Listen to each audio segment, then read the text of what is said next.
ప్రతి ఒక్కరి పండగ అది. మరియు కేరళ చాలా ఒక అనూహ్యంగా ఏంటంటే అన్ని మతాలు జరుపుకుంటారు.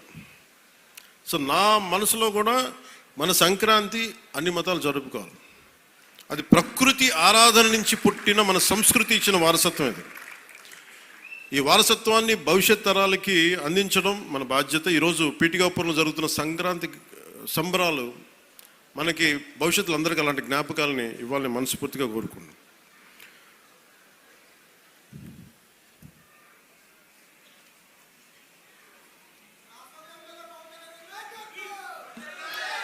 మాట అలాగే సంక్రాంతి అనగానే నేను మెయిన్గా ఎందుకు చాలా నాకు అనిపించిందంటే, గోదావరి జిల్లాలండి, కోడిపందాలండి, జోదాలండి,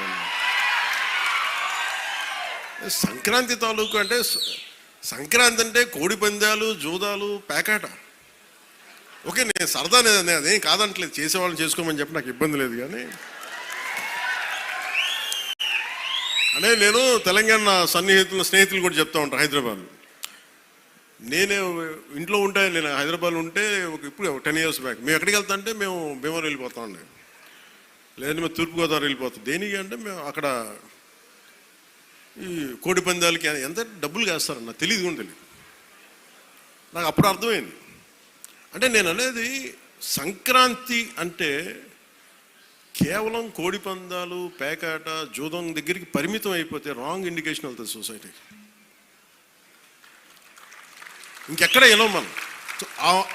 అది మార్పు రావాలి అంటే, ఎందుకంటే మన సంస్కృతిని మనల్ని దేనికైతే అసలు మూలం ఎట్లా ప్రారంభం అది మర్చిపోయాం అనుకోండి, మర్చిపోతే అది దారి తప్పేస్తాం. అప్పుడు మీకు మెకాలే చెప్పినట్టుగా ఒకరిని దెబ్బ కొట్టాలి, ఒకరిని సంస్కృతిని, దేశాన్ని వైపౌట్ చేయాలంటే ముందు వాళ్ళ సంస్కృతిని చంపేయడం. సో ఇది సంస్కృతి మూలాల్ని పరిరక్షించడానికి, మర్చిపోకూడదని చెప్పడానికే ఈ వేడుక ఈ రోజున పీఠిక. ఇది మొత్తం రాష్ట్రంలో ప్రతి నియోజకవర్గంలో ఇది అవ్వాలి. ఇది మనకి గోదావరి జిల్లాలో సంక్రాంతిని కోడి పందాలు ₹1,00,00,000 చేతులు మారుతాయి అనే మాట పోవాలి. సంక్రాంతి నుంచి భోగి మంటల్లో కలిపేయాలి. సరదాగా చేసుకుంటారో ఏం చేసుకుంటారో అది వేరే, కానీ అది మట్టుకు ప్రత్యేకంగా కనిపించకూడదు. ఇది ఆప్యాయతానురాగాల గురించి, పంచే మనస్తత్వం గురించి చెప్పుకోవాలి. ఇందాక మనం చూసిన హరిదాసు కీర్తనల గురించి చెప్పుకోవాలి. గరగ నృత్యాలు, గంగిరెద్దులాటలు, కోలాటలు, భజనల గురించి చెప్పుకోవాలి. అలాగే నవతరానికి మన సాంప్రదాయాల విలువల గురించి, కళారూపాలు, సృజనాత్మక ప్రక్రియల గురించి తెలియాలి.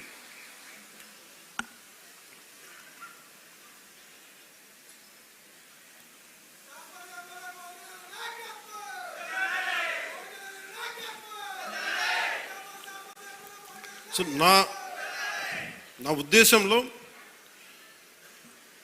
మనందరం ఈ సంక్రాంతి నుంచి మీరు నాకు మన పిఠాపురం, మన పీఠికాపురంలో నా గెలుపు మీరు ఇచ్చినందుకు మనస్ఫూర్తిగా సంక్రాంతి మనస్ఫూర్తిగా నా గుండె కవటాలలో నుంచి మీ ధన్యవాదాలు తెలియజేస్తాను. కాదు, ఇప్పుడు నేను కోరుకుంటుంది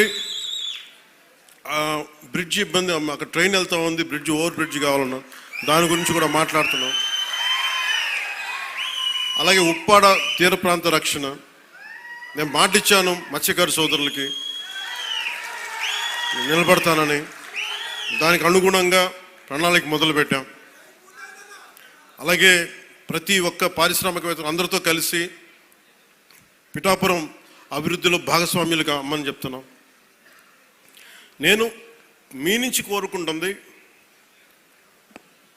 ఇది భారతదేశానికి చాలా కీలకమే. పీఠికాపురం శక్తిపీఠం, శ్రీపాద శ్రీవల్లభుడు వెలిసింది ఇక్కడ. వారి ఆధ్యాత్మిక